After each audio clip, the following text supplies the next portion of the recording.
ونصل إلى فقرة ضيف اليوم. ضيفنا فيها عبد العزيز شنيقير، الدكتور في العلاقات الدولية بجامعة السوربون. نتوقف معه إذن عند هذا الدور الثاني من الانتخابات الرئاسية في تونس. أهلا بك دكتور شنيقير. يعني الوضع ما بين الدورين الأول والثاني يعني اتسم بالتشنج نفسه، يعني بين المرشحين البارزين قيد السبسي والمرزوقي. برأيك ما الذي تغير منذ الدور الأول وهذا الدور؟ أبرز المتغيرات التي ربما رصدتها على الساحة التونسية. صحيح، بعد الدورة الأولى ثم حديث قوي ما بين المترشحين، السيد قاضي السبسي والسيد المرزوقي، خاصة بعد الطعونات اللي قدمها السيد المرزوقي بعد إثر الدورة الأولى. قدم 9 طعونات أو 8 9، والنتيجة هي أن لم يحصل على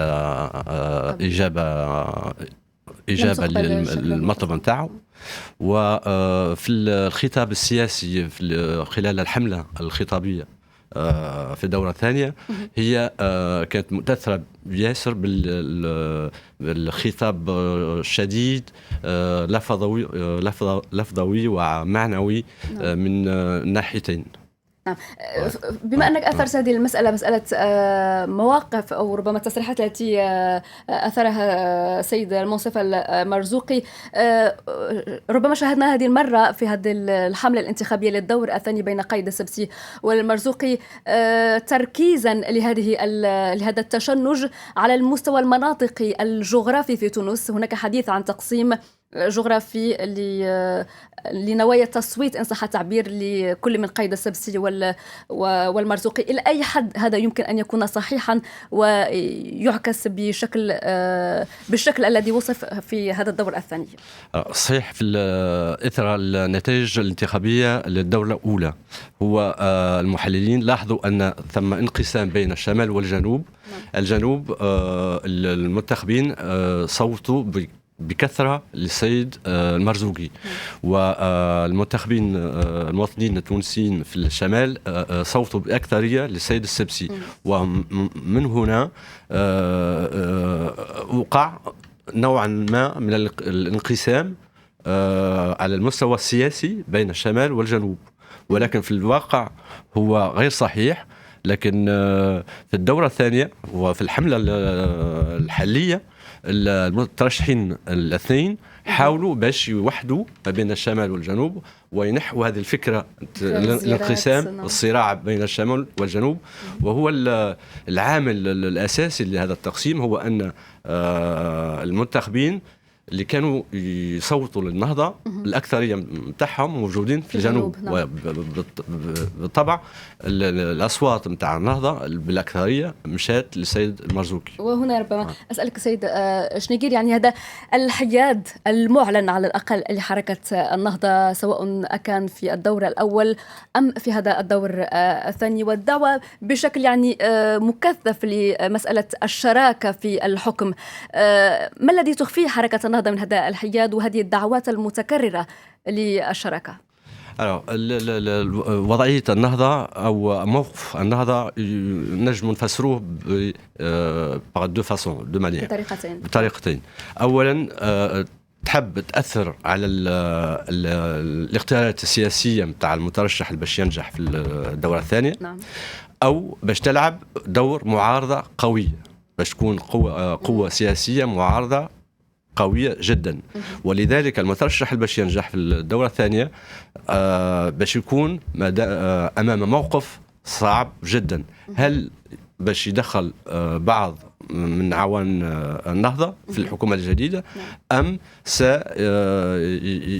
سيكون باش يكون مجبور باش يكون فاس إن أوبوزيسيون معناها قوية. نعم. لكن ربما الأمور تبدو على ما يظهر أنها حسمت هذه المرة بشكل أكبر من الدور الأول. في الدور الأول كانت حركة نداء تونس ربما تحاول أن تبقي على نوع من الغموض بشأن تحالفها مع حركة النهضة، وتقول ربما سننتظر حتى نبحث في الرؤى السياسية بين نداء تونس والنهضة. هذه المرة صرح أحد المتحدثين باسم نداء تونس أنه الحركة تمكنت من الحصول على الأغلبية لتشكيل الحكومة، وبالتالي لن تضطر إلى التحالف مع النهضة. هذا التصريح وهذه المواقف كيف يمكن أن تؤثر هذه المرة، أو هل ستؤثر هذه المرة في تصويت الناخبين؟ نوعا ما سيؤثر في هذا، سيدفع أنصار النهضة السابقين للتصويت بصفة أكبر للسيد المرزوقي.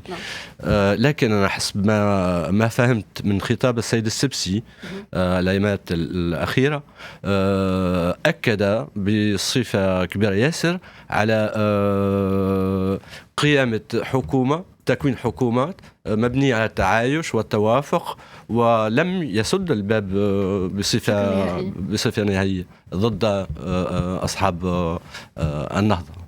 لكن يعني ظهر اصطفاف يعني لافت خلف السبسي بشكل واضح، على العكس ربما لم تكن هناك قوى واضحة أو شكل القوى بشكل واضح التي تدعم المرزوقي. لماذا بدأ القائد السبسي وكأنه مرشح التوافق إن صح التعبير؟ صح، هذا رجع لأن نعرف باللي السيد المرزوقي ترأس الجمهورية مدة 3 سنوات وشارك في الترويكا وكان على رأس الحكم، والمحللين اللي شافوا البيلان تاعو شافوا باللي النتائج ليس إيجابية بصفة كاملة، وكل الاغتيالات وكل المشاكل التي تعرضناها على المستوى الاقتصادي والاجتماعي التي بقات من غير حلول اليوم هذا تكون تأثر على صعود السيد السبسي في الوقت الحاضر، ويكون ينجم يمثل القوى الديمقراطية الصاعدة. طيب، ربما المتخوف على تونس بعد تصويت يوم الأحد يتحدث عن مسألة في حال تأكدت استطلاعات الرأي وفوز القائد السبسي بهذا الاقتراح، متخوف على يعني استحواذ طرف واحد على الرئاسات الثلاثة.